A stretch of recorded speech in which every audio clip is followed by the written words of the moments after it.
tolonglah tambahkan kurikulum tentang sirah Nabi.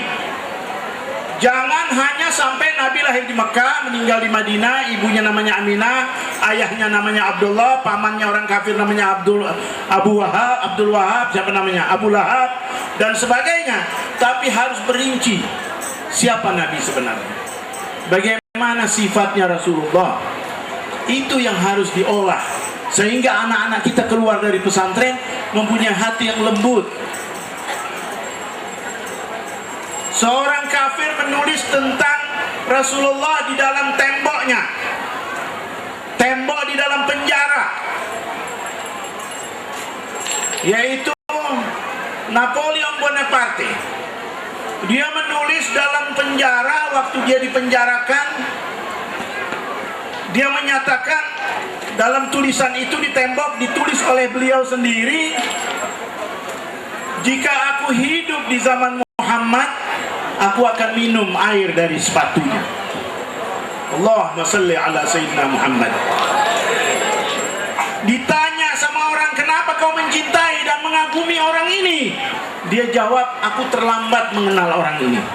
Seandainya aku mengenal orang ini sebelum aku diangkat sebagai jenderal, aku tidak akan merelakan orang untuk dibunuh.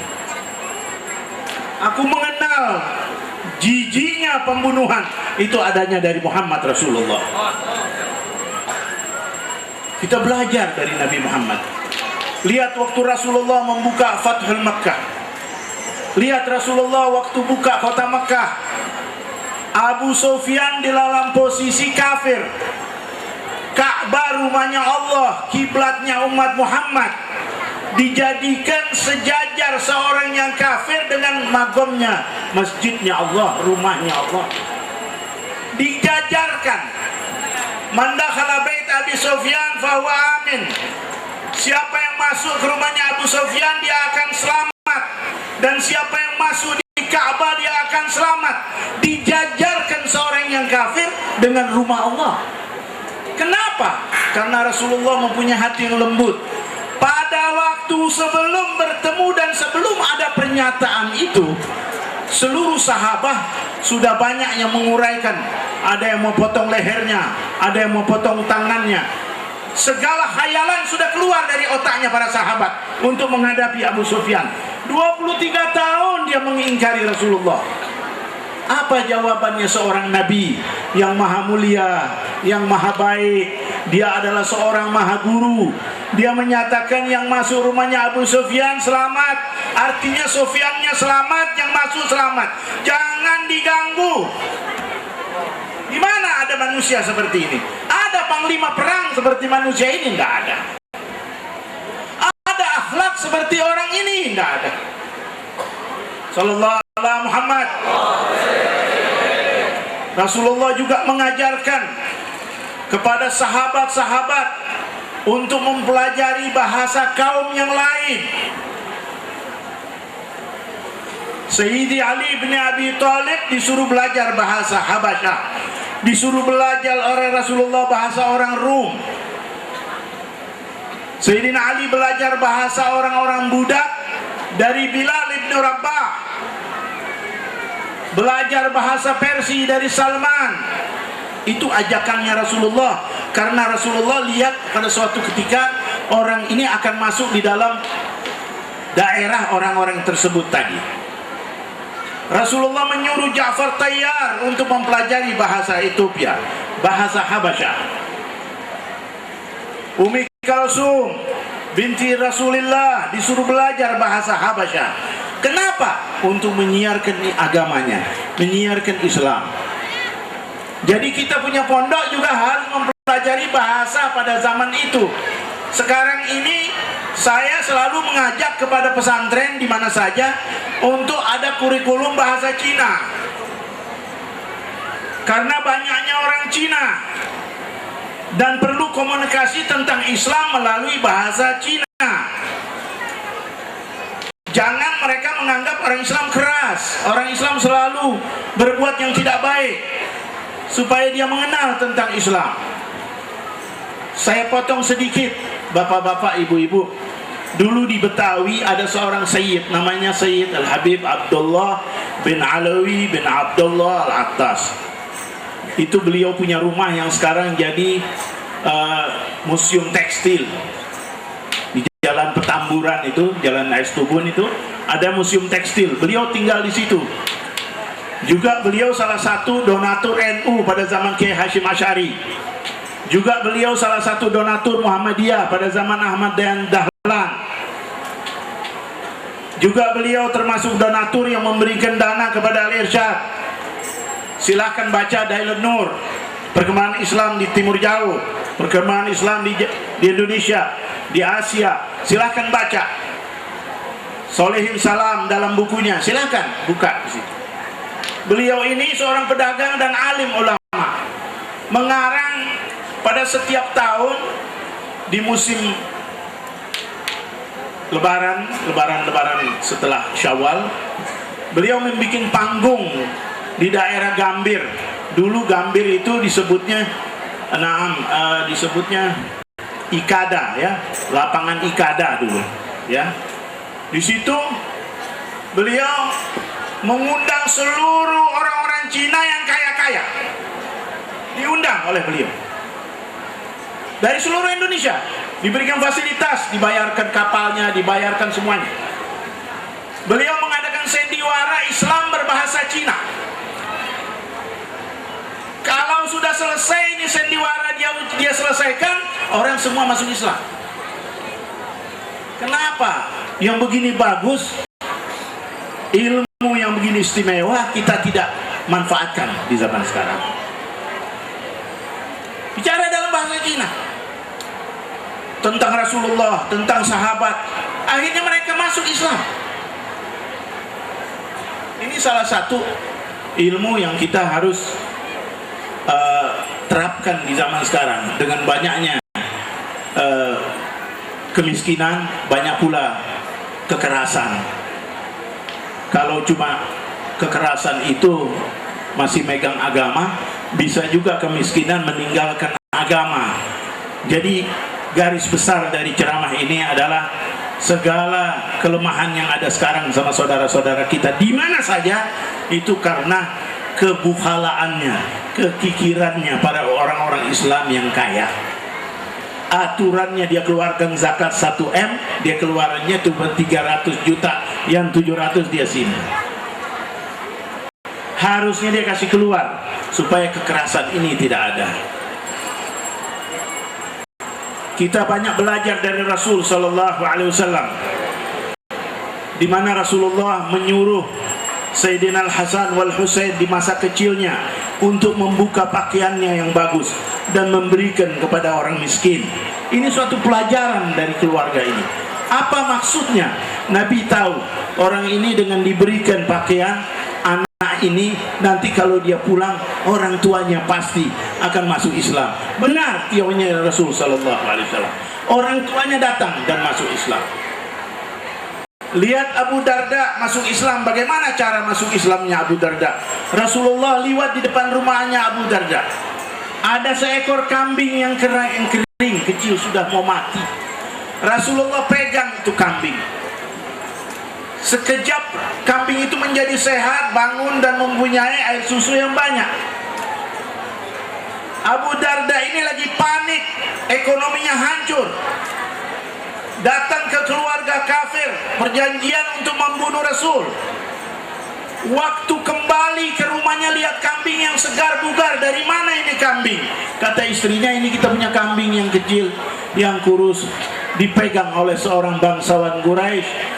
Lalu dia menjadi seperti yang ada ini, dan dia menyuruh aku meminum susu dari kambing ini agar bisa menyusukan anakmu. Siapa bangsawan Quraisy itu? Dia bilang, aku tidak pernah melihat wajah secantik itu. Aku tidak pernah mencium harum di sekeliling badanku seperti harum orang itu. Katanya Abu Darda, di mana orang itu pergi? Dia bilang pergi ke arah sana. Lalu kembali, waktu Rasulullah kembali, lalu dia menyatakan kepada Abu Darda, itu orang yang datang Quraisy. Lihat, Abu Darda keluar. Abu Darda ikuti Nabi Muhammad SAW sampai ke depan rumahnya, dan Abu Darda menyatakan, aku masuk agamamu. lalu disyahadatkan kepada Rasulullah SAW, lalu dia masuk Islam dan dia kembali kepada orang kafir, dan dia menyatakan, aku salah memusuhi seorang hamba yang baik, hamba yang telah menolong keluargaku dalam penderitaan. Siapa orang itu? Dia bilang Muhammad Rasulullah SAW. Ini akhlak yang lembut. Kita sekarang lagi butuh pendidikan ulama-ulama, ustadz yang lembut menyampaikan permasalahan. Jangan dengan faham yang keras, agar kita punya agama ini dihormati orang. Saya sendiri sering berlayar. Setiap hari Senin saya keluar dari Jakarta berdakwah ke Makassar, ke Palembang, ke Medan.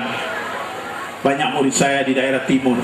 Kadang-kadang kalau duduk di lapangan terbang itu menjadi seperti apa ya, perhatian yang tidak sempurna ya, tidak baik. Tapi itu kita tidak bisa ingkari karena memang kondisi sedang begitu di luar ya. Dianggap orang-orang ekstrim, orang yang berjenggot ekstrim.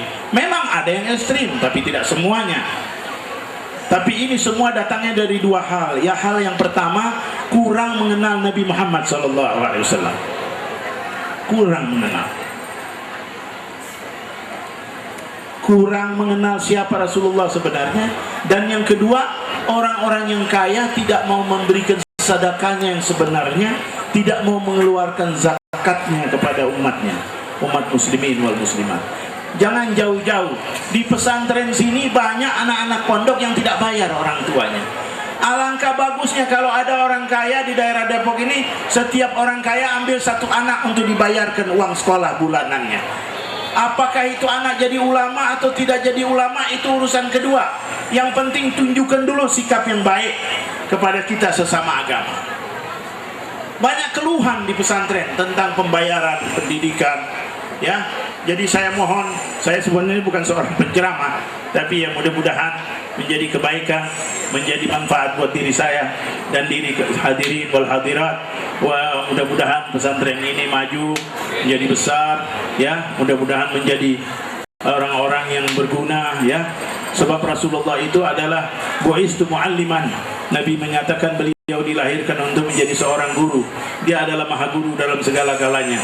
Wassalamualaikum warahmatullahi wabarakatuh. Assalamualaikum warahmatullahi wabarakatuh. Bismillahirrahmanirrahim. Alhamdulillahilladzi allafa baina qulubina fa asbahna bi ni'matihi ikhwah. Allahumma salli ala sayyidina wa maulana wa syafi'ina wa uswatina wa habibina wa qurrati a'yunina Muhammadin sallallahu alaihi wasallam wa ala alihi wa sahbihi ila yaumil qiyamah. Subhanaka la ilma lana illa ma 'allamtana innaka antal alimul hakim. Rabbana atina min ladunka rahmah wa hayyi' lana min amrina rasyada. Amma ba'd. Hadratul muhtaramin, ashabul fadilah, para ulama, para habaib, para masyayikh, para muallimin, muallimat, pengurus majelis-majelis ta'lim, keluarga besar pondok pesantren, undangan sekalian, hadirin hadirat yang berbahagia. Sebenarnya apa yang disampaikan oleh Hadratul Habib Syekh Abdurrahman bin Hasan Al-Attas Az-Zabidi tadi sudah cukup. Dua hal yang paling penting. Pertama, mengenal Rasulullah Sallallahu Alaihi Wasallam, dan yang kedua menyampaikan dakwah Islam dengan akhlak yang mulia.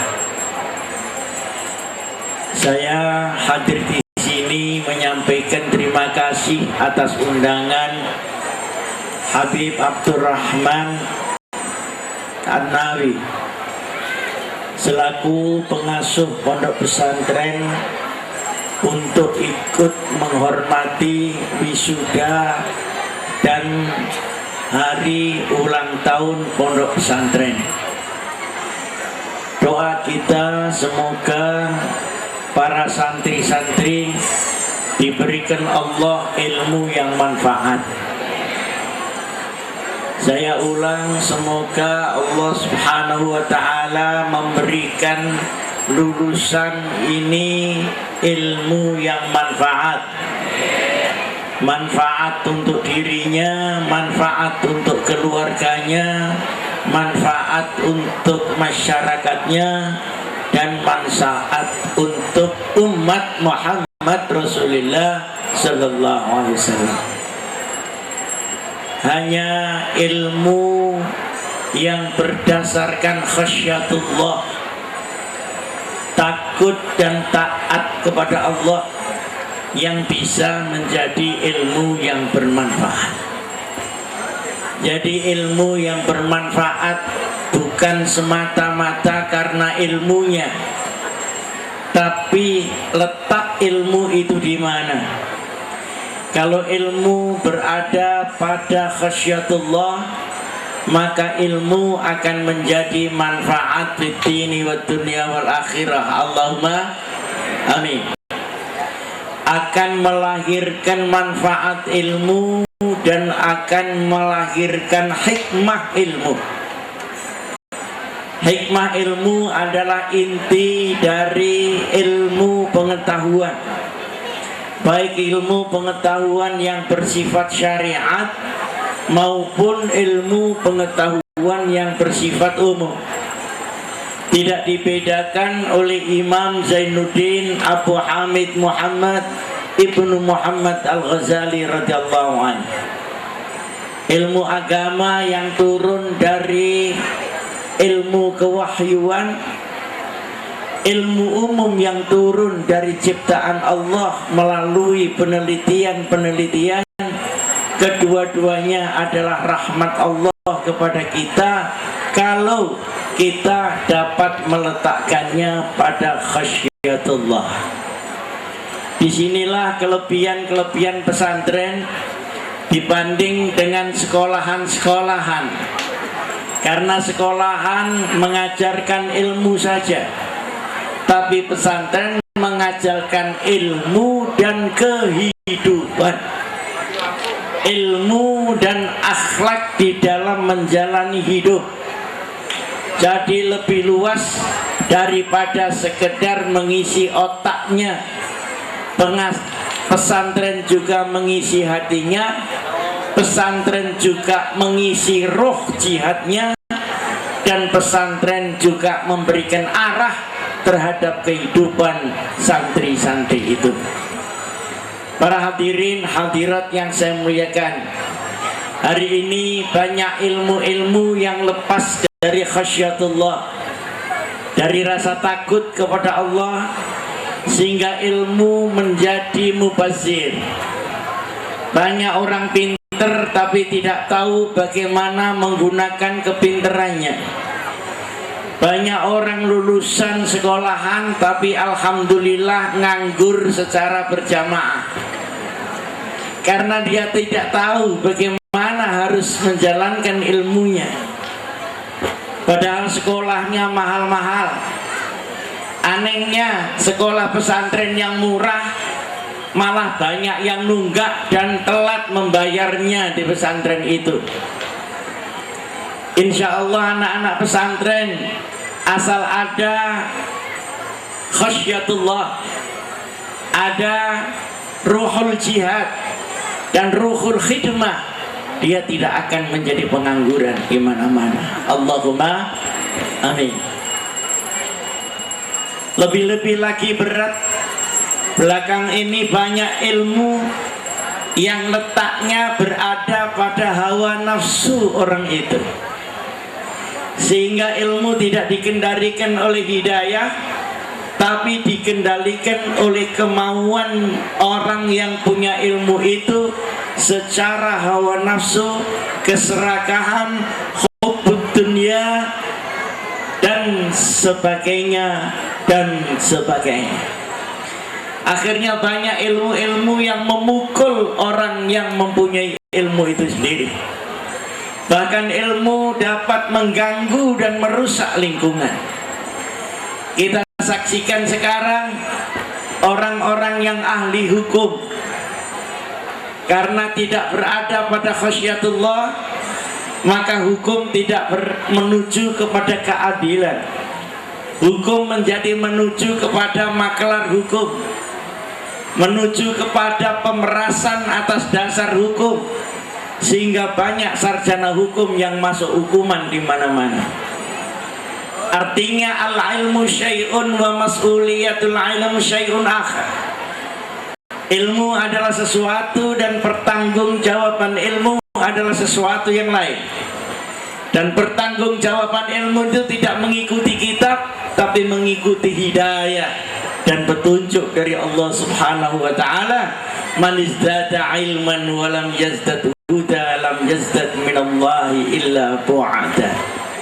Semua perjalanan ilmu yang perjalanannya mengikuti hidayah, maka dia akan sampai kepada Allah.